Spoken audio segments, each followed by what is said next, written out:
Okay, perfect.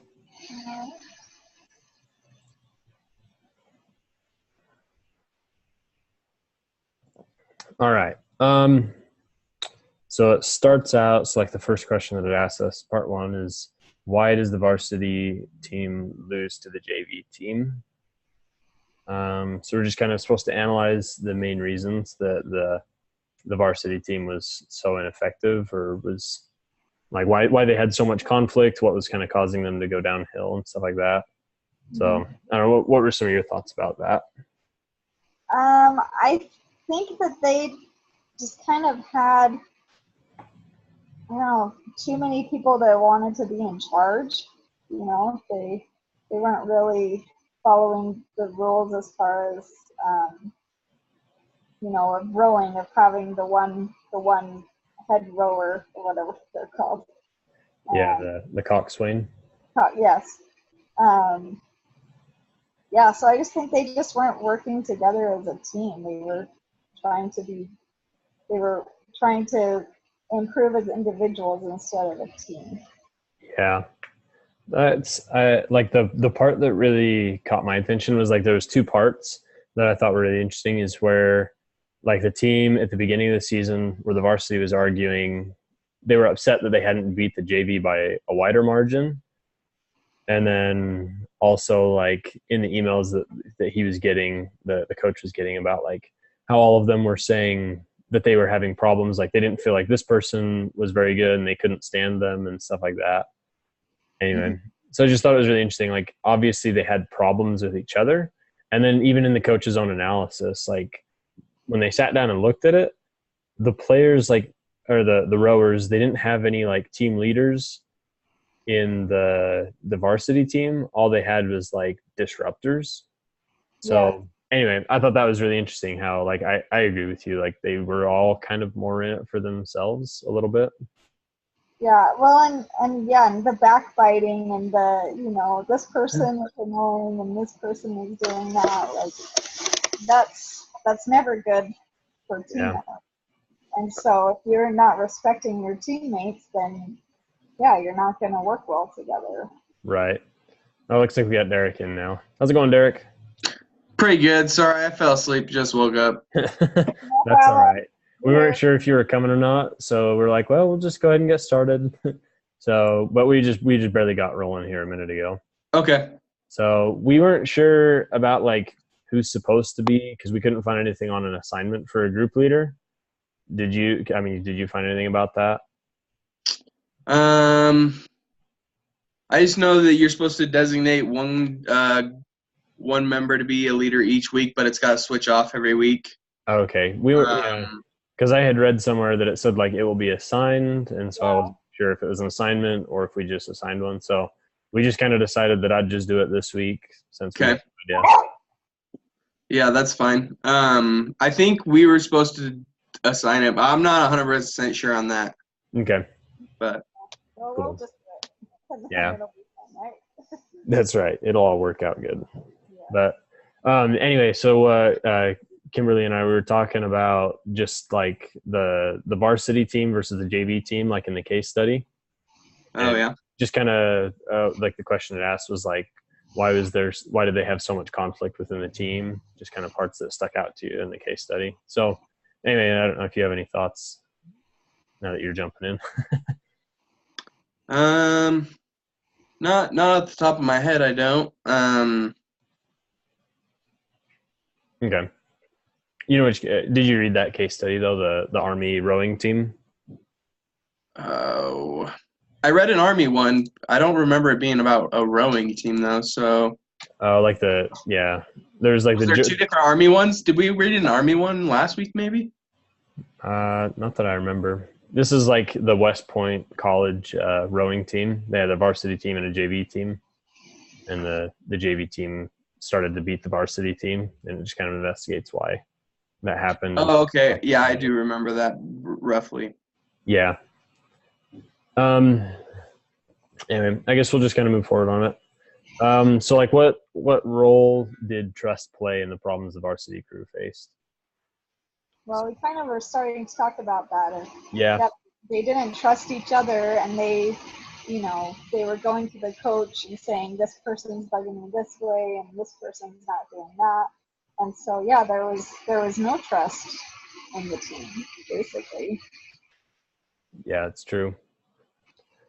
Like the way that it ended was kind of really interesting, and like I want to know what actually happened, like how the coach actually got it resolved, because it's really interesting how like they were about to fight each other. It seemed like almost got in fist fights there at the end because they were so mad at each other. Everyone felt like the other person was slacking off. Everyone felt like they were pulling the team. Everyone thought they were the leader, but they weren't doing anything to inspire the people around them. And I think when that happens, when everyone thinks that they are the one pulling the team, then yeah, they have no faith, no trust in anybody. Yeah. Well, one thing I do have to add about that is it did talk about like how you have individual strengths, but then there's like team strengths, right? And I feel like, I mean, just personally from growing up playing sports and stuff, I mean, there is those personalities, right? That's like I am the leader, or, you know, the one that thinks he's the best, the strongest. But in the end, I mean, it can have a weight on the team as a whole if one or two people have I don't know how else to say it other than like that alpha personality that they just kind of clash. So as far as like team strength and individual strength, they're like two totally different things. And like they all might have had individual strengths, and that's why they were on the varsity team. But as far as team strength, they just didn't have that chemistry. Yeah, I like that. And I've seen that in work too. You know, I've had that kind of that same scenario in my office where it's like, okay, each person has their job and everyone thinks, well, I'm doing everything in the office, and you know, it's hard to have a cohesive team when you feel like everything's being dumped on me, and everyone feels that way. You know, it's true. Yeah, I think we've all been there. Yeah. It's the worst. There's an interesting question that poses. It says, is trust in the team the same as trust in the individual team members? And what do you guys think? I think they're two different things. I would agree with that, yeah. I think you can have trust in your team, but not have trust in a certain teammate. Yeah. You can have trust in a group as a whole, but there might be individuals in that team that you don't completely trust. I think it can go the other way too, that you can trust individuals in the team, but you don't really have a whole lot of confidence in the team as a whole. Yeah. I think that makes a lot of sense. I think I agree with you guys, because like I think about like when I played sports in high school, and it's like, I mean, there's some members of the team that's like, as far as like the sport itself, like I trusted them 100%. I'm like, yeah, I know that they can do that. Like, I know like if, you know, if I pass the ball or if I do whatever, like they're going to be there, they can do something with it. But I would never, ever, ever trust them in a million years with like a single dollar of mine that they'd get it back to me. Right. Yeah. So, and I think like subliminally that affects things a lot. Like, even though I trust them as far as the sport goes and I respect them in the sport, I think it like does affect the way that like we interact with people, and in a lot of ways. Do you guys think that the rivalry between like the JV and the varsity boats, because like it got pretty heated there eventually, where there was like a big schism between the two parts of the team? Like, do you think that was pretty influential in the varsity performance? I think so. I think, you know, it's interesting because the JV, they had nothing to lose. Mm-hmm. And so they just were, it was kind of like the stakes were low for them, so it was easier for them to perform. Whereas the varsity had the pressure of, hey, we're supposed to be better and we're not better. That definitely caused a lot of rivalry and contention of like, I don't know. I don't really know how to explain it. But. No, I know. I think I know what you're meaning. Like, I agree. Like the only really good that ever came out of it for the varsity is that it's like, okay, cool, like you guys did exactly what you were supposed to do. Like the downside was huge for them, but they really had no upside to competing against the JV team. Yeah, it's like because if they won all the time, then it was like, okay, good, that's what you're supposed to do. Mm-hmm. You know? But yeah, since they weren't, it just caused contention and conflict within their own team and also against the JV because they're like, what the heck, guys? Like, you're showing us up and that's not cool, or whatever. Yeah. I think that's where it laid the foundation for them blaming each other as well for like the divide, because it was something that should have been so easy for them that they got caught up in saying like, why didn't we win by a bigger margin? Like, oh, it must have been whoever's fault. And then it is, I think that's where they started pointing the fingers the most. Right. Instead of just saying, okay, let's work harder as a team and get our times faster, it was, well, so-and-so was slacking. Right.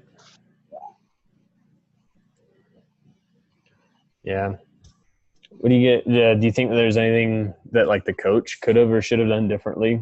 Like, as he was starting to recognize the problems that he should have done to kind of address it before it got out of control? I think he maybe could have intervened earlier.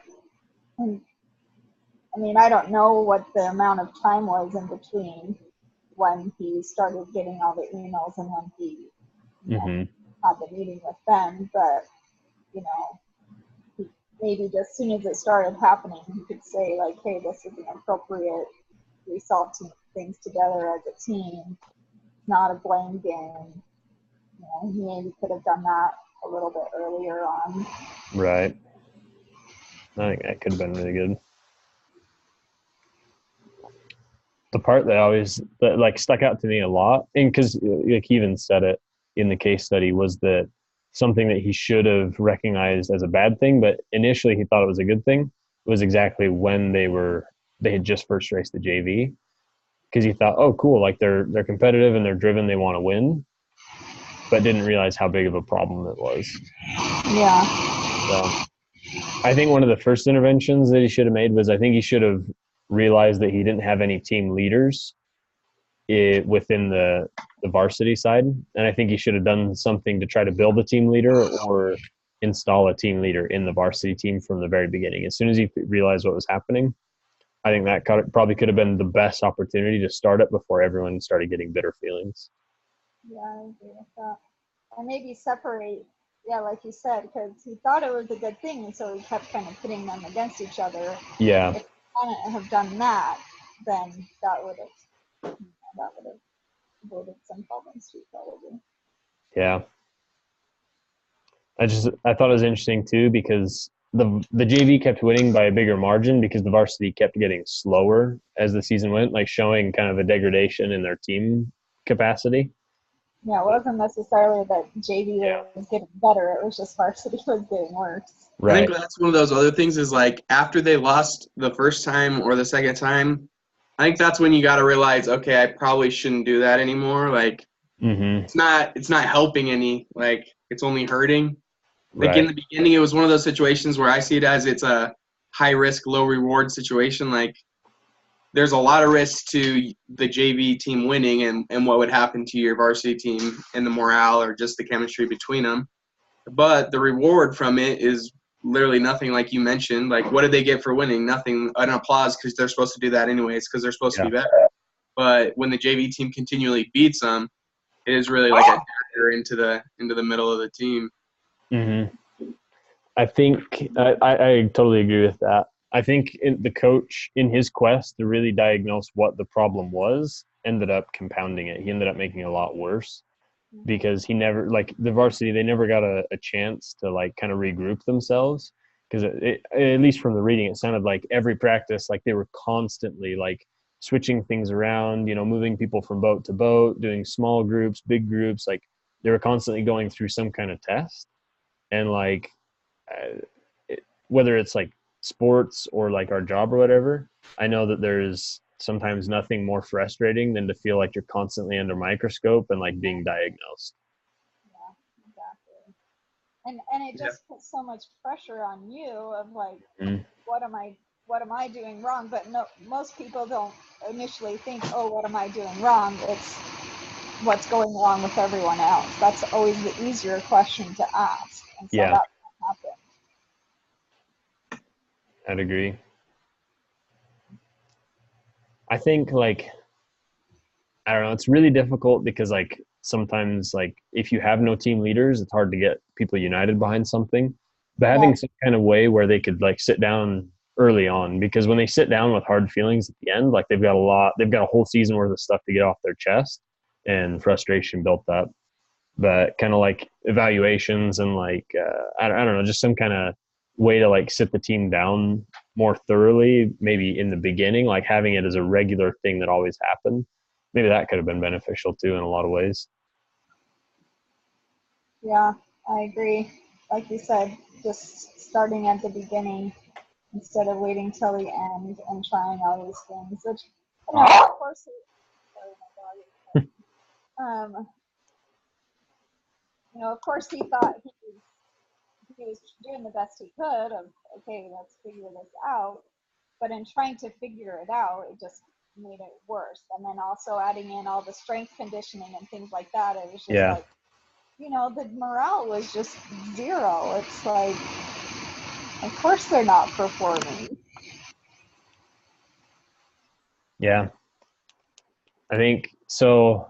I used to work at UPS, and like I couldn't help but think of it because it's like when I got hired on, like we were a really small team. Like in the summertime, like there was three of us in the warehouse and like sorting all the packages and stuff like that at nighttime. And then when it got busy, like in the fall, we were up to like a team of 8 people. So a lot of these people were hired on pretty new and stuff. And some of them were like really good coworkers, and others like not so much. And they were like really frustrating. And like I just thought of it because like I remember being in a similar situation where like it gets really frustrating to feel like no matter how hard you're trying, that other people aren't trying very hard. Mm-hmm. Anyway, so I just tried to like think of it in like especially a professional application, because I think it happens all the time. It's easy to like to play the blame game, be like, well, you know, so and so, like she's not keeping up the pace, or so and so, he's just, you know, he goes on breaks all the time when he's not supposed to. But you know, I thought it was really interesting because my manager, I think, when he realized that our kind of our shift was starting to get really disgruntled with each other, and like there was kind of like a schism going on where it was like part of the crew, We're like the good workers, you're the bad workers. yeah, exactly. It was kind of like they were almost like a little bit shunned because it was like, well, we don't like them, and then they thought we were just jerks. And anyway, like neither one of us were necessarily in the right. Like there was probably a lot of ways that both of us could have handled it, but I think our manager did a good job where he brought us in and we all sat down, and he like talked to us about like our perspective on like the floor, our perspective on the shift, but then he also kind of like, you know, talked about like other people's perspectives, what they're seeing, like the problems that they're facing in their job, and just like really sat us down and like coordinated, be like, well, here's an overarching problem that we have on the entire shift. Like we need to all be working towards this goal. Like, how are you working towards it? So like, you know, not just sitting down and saying like, hey, you just need to shut up and deal with it, but like really sitting down and being like, all right, like you're not focused on like what our actual objective is, are you? And then like being able to have a good conversation about like how we can correct the whole team back to it. And I just remember things getting a whole lot better after that. Yeah, and that's why it takes good leaders and good managers to make things run. Because again, like you said, if there was an established leader, if there was an established, you know, person that they all knew this is who we're following, and they trusted and respected that person, you know, that makes all the difference in every situation, you know, work or home life or sports, whatever it is. Mm-hmm. You need to have a clear leader. You need to have a clear direction. And if it's everyone's just doing their own thing, then you're not gonna make your goals. Right. Yeah. I think that transitions really well, like into the, because it wants to talk also about like what the coach should do now at this point. And like, I think the coach did, like, he was starting to get, like, what he did was a great thing for the position they were in, where he brought the team in and let them sit down. And like, sometimes when people are in high pressure situations and they got a lot of things, sometimes the best thing is to just let them air it out. Like let them get things off their chest. Even if it turns into a screaming match, sometimes that's like almost therapeutic for people, as long as you can rein it back in. I think his trick now is to rein it back to like something productive rather than just everyone being ticked off at each other. Yeah. I think a big thing is it only takes one experience to just totally destroy the way you want to work with somebody, or your desire to work with somebody too. So now he has to deal with that, right? I mean, there's probably contention within the teammates, and they all had a bad experience losing multiple times and then being pit against each other, but then all this other stuff. So now he's got to be able to turn that around too. So he's got to be able to get his teammates or the people on the team to have the desire to work with the other teammates again. Which might not be an easy thing. Kind of like your work experience, right? Say that those guys get hired back on again. I mean, you're going to have the same attitude or the same thoughts about those people, right? So it'll be hard, even if they come back and they're different. You still have that perspective about who they are and their work, the way they work. So it's almost that same for that team, right? They had this experience with those guys, and now they have that they know that that's the way they are, even though maybe they're changing. But that's true. Perceptions can be really hard to shake, like super hard to shake for anybody. So no, I think that's really good. I think that's super good. Like what way, like, I don't know. I'm trying to think like how can the coach, like at this point in time, like how can he rein that and turn that into something positive? Like, is there a specific strategy or like a specific plan that he can have for pulling them back together? I do like the fact that he told them, he put the responsibility onto them as far as like, you need to come back ready to talk about and ready to solve this. Like you need to have some plans and thoughts about it. Sorry, I'm gonna let my dog out. All right. That's hard. I think a good way would be matchmaking. Obviously there's every single person on that team doesn't hate every other single person on that team. Right? There's probably those people that still are okay with one another. So if you put them together and put the others together and then slowly mesh them all together, you might be able to form the team back up together through groupings. Yeah. I guess. Well, I think it depends on how they come back. If they really did kind of take it to heart and they, got it off their chest and can just, okay, I don't know, we wrote it out or whatever, however they do it. And then it's like, okay, now they can come back and be productive and say, all right, let's fix this. But if they come back and they're still just ticked and they're still just like, well, it's his fault, not willing to work it out. Yeah, not willing to work it out, then that makes the coach's position even harder. At that point, I would say his plan should be like, okay, JV's taken over. That's what I would do, because if you're not willing to put in the work and you're not willing to work together, then you missed out on this opportunity. So I think, I don't know, that's what I would do. No, I agree with that. I mean, if there's somebody that's not willing to work it out, then they're obviously holding the rest of us down. And I mean, it sucks. I mean, you got to give them the chance, obviously, to try to work it out, or you got to give them the opportunity. But if they're still not willing, or they still just don't want to, I mean, you might have to find a replacement. Yeah, I think it's true.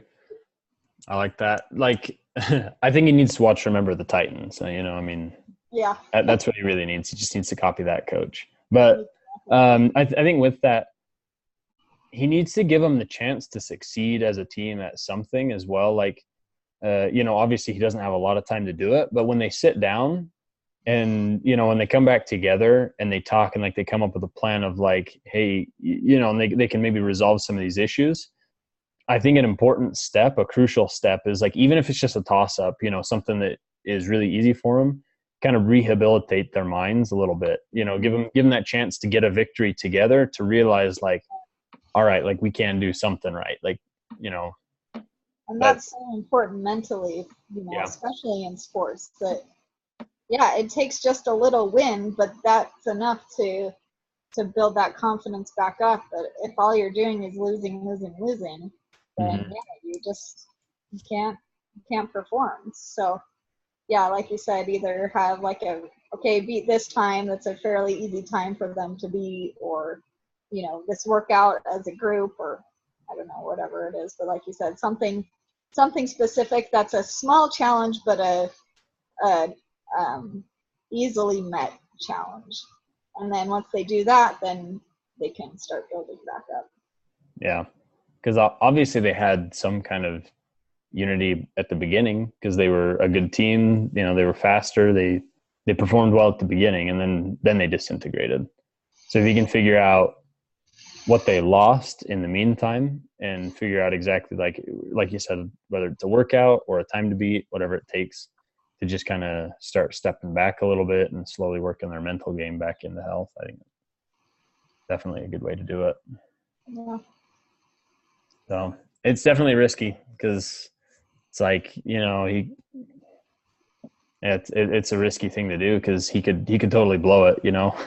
He could be like, all right, guys, I'm giving you a shot. Like I'm putting a lot of faith in you, and they could totally blow it. And he's like, man, I should have put the JV back in there. Like I should have just let the JV race it. Yeah. So, let's see. I think that pretty much does it actually for our discussion. The rest, I think it just has to do with some like write up. So there's one last question.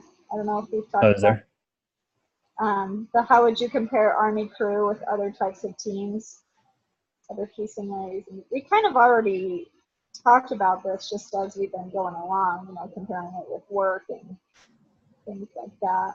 But I don't know if there's anything more you want to say about that. What lessons can we learn? I think it's really interesting, like just as you kind of mentioned that, like I didn't see that question, but like the military is huge on like coordination and teamwork and stuff like that. So to see like this drastic of a case in like an organization that should have like the most unity in it. Yeah, that's kind of an interesting thing, I think. Yeah, I agree. So I think we kind of talked about the lessons and the things that we can learn. It's just like we were saying, take care of the problems as soon as they arise. Don't let them fester and become a huge issue. It's always better to take care of things when they're small and easier to fix. Yeah. And yeah, having a clear leader, having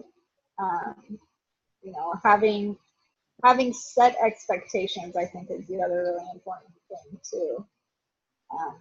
Which I don't know if they did or not, but yeah, it's like, okay, here's the expectation. This is what it should be, and then because there are so many times where you're at work or you're part of a team and you're just going along blind of, okay, well, I think I'm doing a good job, but no one's telling me otherwise. So and then they come in and say, oh, you were supposed to be doing this, this, and this. It's like, well, that would have been nice to know 3 months ago, or seriously, whatever, I've been making a fool of myself this whole time. Thanks. Exactly. Yeah. I think something that he kind of did, and something that you probably should do in the workplace as well, is say you have a group and they have a task that they're supposed to do, and they come up short or they just didn't do it right. I think mixing up the teams, I think it's something he tried to do, and it may not have helped but I mean, in the workplace, I feel like it's a little different. I mean, in the workplace, you're not going to have one team that feels like they're higher than the other team, right? Everybody's going to be on the same playing level in a workplace, I think. So I think having one group, and if they fall short, maybe mixing up the groups until you can find the right chemistry for groups to have success. Mm-hmm. Yeah, I agree with that. That's true. Yeah, that would have been a good strategy for sure. Give them a chance, give them a break sometimes, and I think along those lines, when you shake up the groups a little bit, sometimes you blur those lines. Like in this case, it would have been JV versus varsity, but you can begin to blur those lines and give people a chance to kind of compete and learn, outside of like the really stressful environment. If it was half a varsity boat and half a JV boat, so 4 and 4 from each team, then they weren't going to feel that same level of like stress and competition competing against someone that it's like, well, this should be the slow boat, this should be the fast boat. Then it gives them all a chance to learn independent and kind of take that stress out of the situation for them. Right. Yeah, I agree with that. So cool. Well, I don't know if you guys have any other thoughts. I think that kind of wraps up our group discussion here. Yeah, I think so. It does have, so like it tells me, it says when finished, share the following Fortune article. So there's an article that shows like what the coach actually did. And so then I think like it's just kind of, from that it'll just kind of be like some email communication. And then like I'll also kind of like just get your guys' feedback a little bit. There's just like a couple questions on like rating the quality of the our discussion stuff.